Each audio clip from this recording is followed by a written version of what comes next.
এই যে বন্ধুরা, আমাদের বাড়ির পাট পাতাতে এখন বড়া হবে।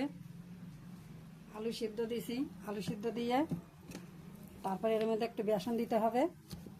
বেসন দিয়ে দিলাম আলু সিদ্ধর মধ্যে হলুদ, দিয়ে দিলাম পরিমাণ মতো লবণ, তার মধ্যে দিয়ে দেবো একটু ময়দা, হালকা অল্প একটু ময়দা দিয়ে দিলাম।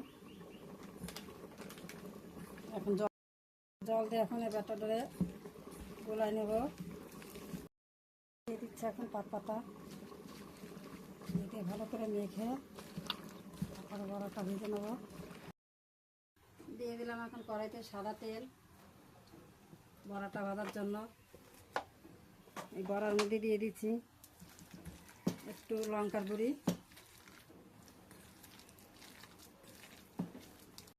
এখন পাতাটা দিয়ে দিচ্ছি তেলের উপরে।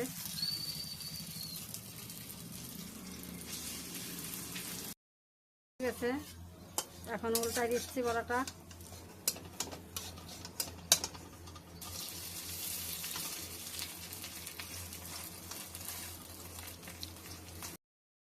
এই যে হয়ে গেছে আমার বড়া, এখন নামাই নেব।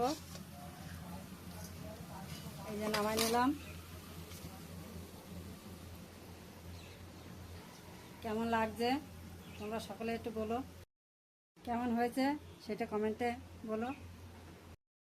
দেখা হবে পরের ভিডিওতে।